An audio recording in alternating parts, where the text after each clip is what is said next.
Olá, tudo bem? Está no ar o Londrinense Pod, o podcast do londrinense.com.br. Desta vez, vamos fazer o Londrinense Pod versão Tia Thelma, comigo, Thelma Eloisa. Mas antes de começarmos, vamos fazer... Curta, compartilhe, acione o sininho para você receber todas as notificações do nosso podcast. E hoje a gente vai falar de um assunto que pode pegar um pouquinho. É sobre o narcisismo sexual. E conosco está psicólogo clínico e especialista em terapia analítico-comportamental, Renan Fileto. Bem-vindo, Renan. Obrigado pelo convite novamente, Thelma. Vamos ver se a gente esclarece algumas coisas, que hoje o assunto é pesado. É pesadíssimo, né, Renan? O Renan já esteve aqui com a gente, algum tempo atrás, falando sobre as questões os problemas do sexo entre casais casados, né? E agora a gente vai pegar mais uma vez, porque hoje em dia todo mundo está falando em personalidade narcisista, mas tem muita bobagem no meio, com certeza. Né? Você pode, para a gente começar isso, você pode definir para a gente o que é uma personalidade narcisista, Renan? Tá, Thelminha. O que tem acontecido muito é que alguns conceitos eles caem na boca do povo, né? Eles ficam de senso comum ali e eles perdem um pouquinho do conteúdo original, né? Quando a gente fala dentro da psicologia sobre uma personalidade narcisista, a gente fala que é o transtorno de personalidade narcisista, a gente está falando de um quadro clínico, então realmente é um transtorno, é uma situação diferente do normal. Que precisa ser tratada. Exatamente. E esse transtorno, ele tem algumas características, tá? Que inclusive a gente usa para diagnosticar, né? Como se fossem sintomas de uma doença mesmo, assim. No caso do narcisista, a gente vai identificar algumas questões muito claras nele, que é o quê? Manipulação. Tá? O narcisista, de modo geral, ele costuma ser uma pessoa muito eloquente, muito charmosa, muito manipuladora.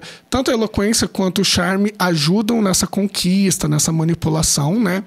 Costuma ser uma pessoa com pouca empatia, tá? Certo. Então, assim, ele usa essa manipulação para atingir objetivos, poder, né? A gente fala muito sobre antissociais, né, que seria o psicopata, e narcisista em cargos altos de empresa, por exemplo, porque são pessoas que manipulam sem remorso, sem nada nesse sentido, e que muitas vezes não têm essa empatia com o outro, tá?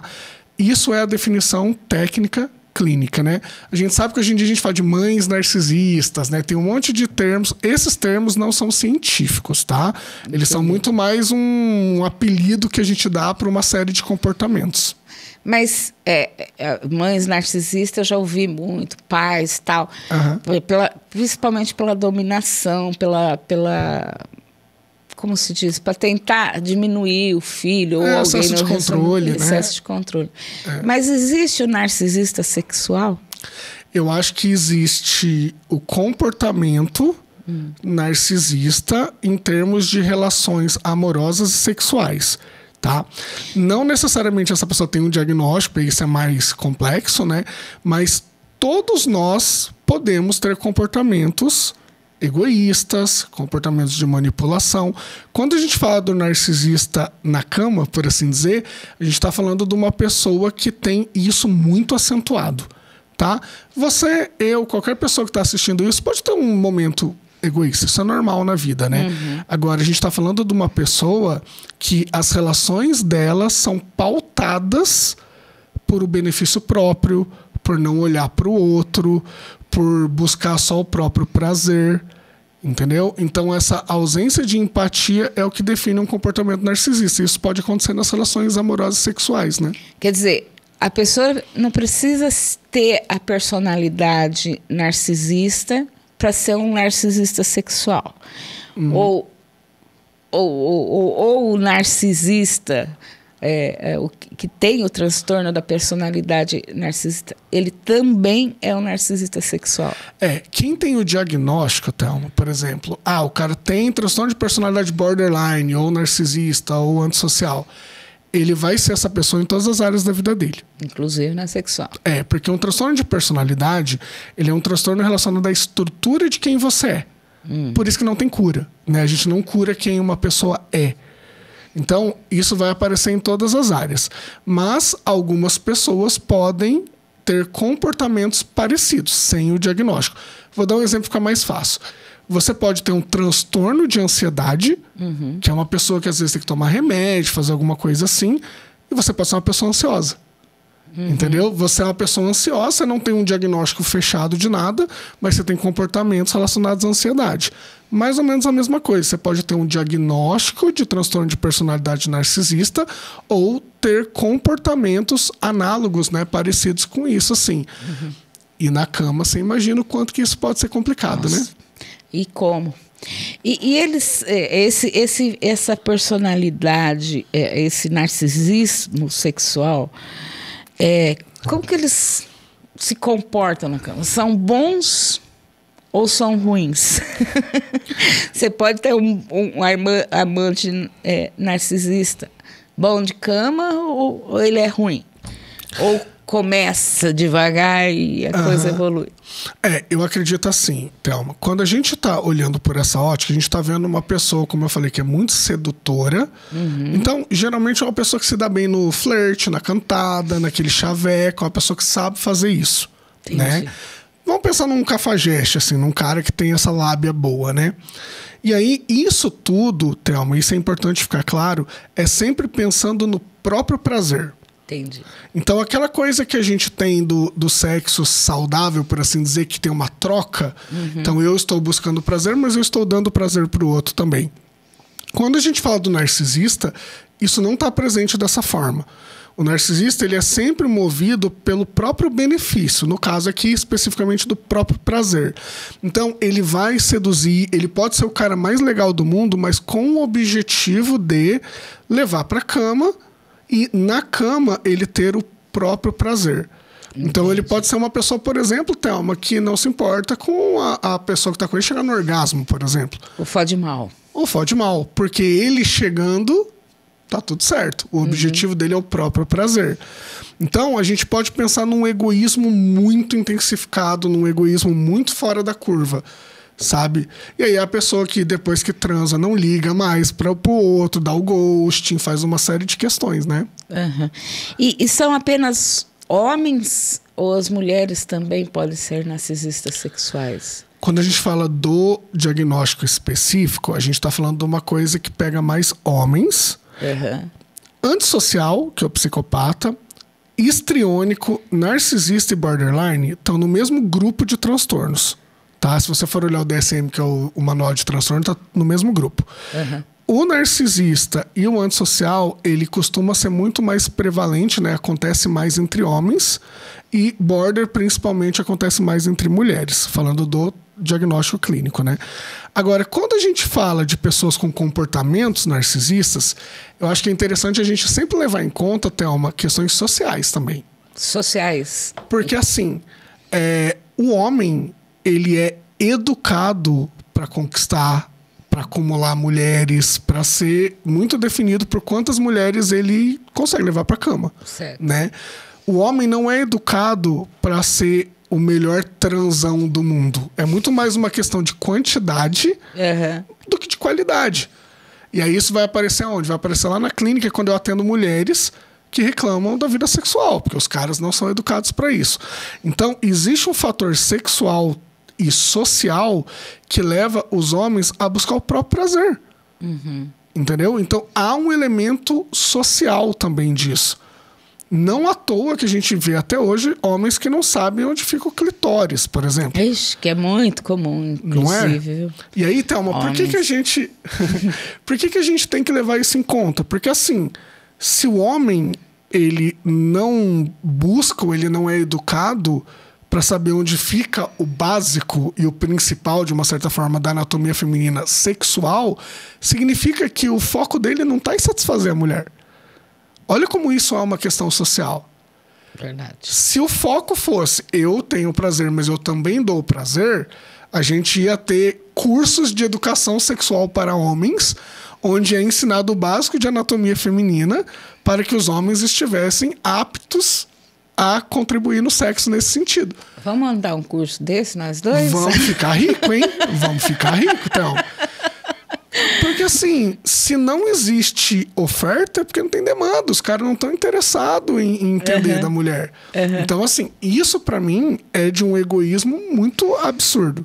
Dentro do que a gente está falando do sexo, né? Também acho. Então, há um elemento social também que faz com que os homens sejam egoístas na cama. Então, a gente tem que pegar o indivíduo, que tem muito cara problemático, a gente sabe por si só, mas a gente também tem que levar em conta uma cultura que faz com que o homem não esteja interessado na parceira que ele tá. E sim no próprio prazer. Aí o cara goza e vira pro lado e dorme, que é aquele clássico que a gente sabe que as mulheres reclamam. Por quê? Porque não é educado a dar prazer. O que é um absurdo, né? Porque aí depois o cara reclama assim: ah, mas a minha mulher tá traindo. Mas você tá dando o prazer que ela quer? Ou ela tem que buscar fora? Sabe? É coisas que vocês têm que pensar, homens. Vamos fazer um curso aí, quero ver todo mundo. Sabe o que é muito interessante de pensar também? Em clínica, a grande maioria que procura terapia é mulher, né? Então eu escuto muito sobre questões sexuais na ótica feminina. E a gente tem que fazer esse curso mesmo, sabe por quê? Porque os caras vão ficar na mão, literalmente. Vão ficar na mão. Porque as mulheres estão cada vez mais libertas sexualmente, buscando o prazer, entendendo que merecem e que precisam ter prazer também, enquanto os caras não estão se atualizando para o mundo que a gente está agora. E a questão é a seguinte: a mulherada está descobrindo os brinquedinhos sexuais. Sim. O sugador de clitóris, o vibrador. Fih, se você não se atualizar, se você não souber dar prazer para sua mulher, você vai ficar sem mulher. Exatamente, vai ficar na mão, literalmente. Vai ficar na mão, literalmente, porque realmente é um absurdo esse tipo de coisa, Renan. Eu fico muito brava. Eu fico muito incomodado também. E eu tenho um interesse muito grande em fazer coisas com homens, porque os homens são perdidão. Estão perdidaço, Thelma. Perdidaço, assim. Eu escuto uns relatos em clínica de reações do cara. Você falou do brinquedinho, né? Ah, no meio do sexo a mulher puxou o vibrador dela, o sugador de clitóris. O cara fica revoltadíssimo, entendeu? O cara surtar, o cara parar o que ele tá fazendo, sabe? Então, assim, não é passar pano também, porque tem muito homem que é preguiçoso mesmo. Mas eu acho que tem muito cara que não sabe o que tá acontecendo, não entendeu o momento do mundo ainda. Entendeu. Então, vontade de sentar num grupo com homens e falar assim, gente, vamos mudar aí, porque senão nós vamos ficar para trás. Verdade. Entendeu? Eu sinto muito isso, assim. É verdade. Agora, Renan, voltando ao assunto, tem como descobrir o narcisista sexual ou a pessoa com atitudes narcisistas sexuais antes de ir para a cama com ela? Olha, Thelma, eu acho que a gente tem formas de tomar cuidado. Porque assim... Vamos lá. Preste atenção, mulherada. Quando a gente fala, como eu falei, do narcisista, o cara é muito sedutor, o cara é muito legal, o cara é encantador, ele sabe fazer isso. Qual é o problema disso? De cara, você não sabe se é um narcisista se passando por alguém legal ou alguém legal de verdade. Alguém legal de verdade. Que é mais raro, mas existe também, né? Então, o que eu recomendo muito, Thelma, eu falo muito isso quando eu tô atendendo mulheres, principalmente. Eu falo assim, olha, confiança a gente não dá para os outros, a pessoa conquista. Então, assim, a gente tem que tomar cuidado para não se encantar com a pessoa muito rapidamente e aí se desarmar, parar de tomar cuidado, se entregar. Gente, o nosso corpo, o nosso coração, o nosso sentimento é o que a gente tem de mais importante. E tem mulher tão carente. Exato. Que em uma semana ela já está apaixonada. Encontrou o homem da vida dela. Gente, não é por aí. A chave da tua casa você não entrega para qualquer um. É verdade. Por que o seu corpo você entrega? Porque, e eu não tô falando aqui de uma questão moralista de não é para transar. Não, transa mesmo. Mas eu tô falando nesse sentido de você criar uma conexão que é até afetiva através do sexo com alguém que você não conhece. A minha avó falava assim que precisava comer 5 quilos de sal para conhecer uma pessoa. 5 quilos de sal juntos para conhecer uma pessoa. 5 quilos de sal é muita coisa, gente. Não é numa semana que você consome 5 quilos de sal. Eu já fui muito criticado, por assim dizer, por amigos, por pessoas próximas, porque sempre que eu vou namorar alguém, Thelma, eu demoro para namorar com a pessoa. Porque primeiro a gente fica, a gente sai, eu vejo aquela pessoa em diferentes contextos, que é muito que a gente estava conversando em off, né? Em diferentes contextos. Aí eu falo, eu vou no cinema com essa pessoa, aí depois eu vou tomar uma cerveja com ela, depois eu vou jantar, eu vou vendo ela em outros contextos, eu vou conversando. Levar com os amigos. Exato. Eu vou conversando sobre temas diversos para saber o que ela pensa. Porque, gente, por melhor que a pessoa possa ser no fingimento, uma hora a máscara cai. Sim. Então você tem que dar tempo para você conhecer, para comer o sal, e você ir conhecendo a pessoa antes de você se entregar. Então, assim, não estamos falando aqui do sexo sem compromisso, nada assim, porque legal, da hora também. Mas pode transar no primeiro encontro. Vamos lá, isso aí. Eu tô dizendo muito mais do quanto a gente se entrega, talvez até afetivamente, né? E a gente sabe que o sexo ele não precisa ser uma coisa afetiva, mas ele pode ser também. Então, é nesse sentido que a gente tem que tomar cuidado. Eu sempre falo assim, a gente não começa a andar de carro na quinta marcha. Verdade. Então, vamos devagar para sair do lugar primeiro, para a gente sentir o carro, para a gente saber como é que ele é, como ele responde nas curvas, e aí a gente mete marcha. É a mesma questão com qualquer pessoa. Qualquer pessoa. Se você fizer isso com qualquer pessoa, você está mais protegido do narcisista também. E, Renan, para finalizar, qual a melhor atitude a tomar quando a gente percebe que o nosso parceiro ou parceira é um narcisista sexual? Tem atitudes de narcisismo sexual. Mesmo que ele seja muito gostoso. O que você aconselha como profissional? O muito gostoso sempre coloca uma camada a mais de dificuldade, né? Porque a gente se livra muito mais fácil do que não é bom, né? É verdade. Mas assim, Thelma, eu como psicólogo, eu sempre tenho que defender o diálogo acima de tudo, tá? Então assim, eu sempre dou uma chance, que é a chance do diálogo, antes de tomar atitudes mais drásticas. Então assim, se você percebe que o seu parceiro ou sua parceira, quem quer que seja, tem esse comportamento egoísta que a gente está identificando como narcisismo aqui, a gente, primeiro de tudo, conversa. Olha, a forma como você está lidando com o sexo ou com o antes do sexo ou qualquer coisa assim não está me agradando. Eu gostaria que fosse de uma forma mais assim, mais assado, e tá tudo certo, e é assim que a gente define coisas quando a gente está com alguém, conversando. A partir do momento, Thelma, que eu elucidei, eu esclareci o que está fazendo falta para mim, e isso ficou claro para o outro, aí passa a ser um compromisso do outro em fazer o que você está pedindo ou debater com você para chegar numa solução.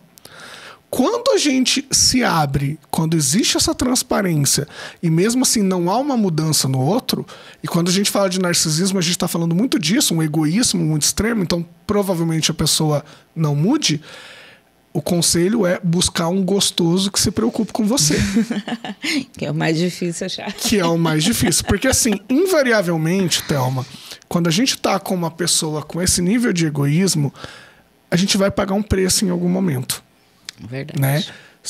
Pode ser só sexual, cara. Você vai começar a não sentir esse cara gostoso mais, porque não vai ter nenhuma conexão, nenhuma preocupação com você. Isso pode evoluir para um relacionamento onde afetivamente você já tá muito conectado, e aí para sair é uma treta danada, tá? Eu escuto o relato de mulheres com caras terríveis, assim, terríveis. E eu falo, como, né, que a pessoa deixou chegar nesse ponto? Só que aí você vai entender a história da relação, não começou assim. Começou com o cara super bacana, super charmoso. Atencioso, inclusive, no sexo. Atencioso no sexo.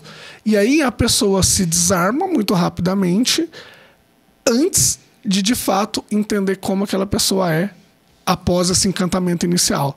E aí depois, para sair de uma relação onde você já tem vínculo afetivo, você já construiu uma história às vezes, e você percebe que o cara não é o que você estava pensando, é muito mais difícil. Então eu sou sempre a favor desse cuidado inicial para que a gente não tenha que ter um rompimento drástico depois. Verdade.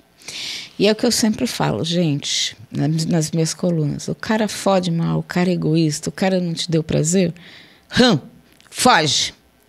Na primeira trepada que não foi boa, tchau. Ponto. vai te poupar muito problema. Então, vamos lá, né? Se na primeira, vamos colocar dessa forma, se na primeira, que geralmente é onde o cara quer conquistar, o cara quer até para ter uma segunda, uma terceira, uma décima. Se na primeira já foi uma bosta, Thelma. Pra que vai dar chance de novo? Vai melhorar quando, meu Deus do céu? Na entrevista de emprego foi mal? Não, mas muita gente, muitas mulheres principalmente, aquele cara lindo, maravilhoso, tem pegada e na hora, pá, eles reclamam pra mim, entendeu? Falei, filha, vai procurar outro cara lindo, maravilhoso, gostoso, porque não vai melhorar. Não vai melhorar. Não melhora, gente. Perca a esperança que, via de regra, não melhora. Viu? Palavra de profissional. Eu sou só uma xereta, mas ele é profissional. Bom, gente, a gente tem que encerrar por aqui. E para você que está com a gente, muito obrigada. Acesse londrinense.com.br. Se inscreva aqui no nosso canal. Ative o sininho. Curta e compartilhe o Londrinense Pod, que está no YouTube e no Spotify. Até a próxima. Obrigada, Renan. Valeu, eu que agradeço a oportunidade, Thelminha.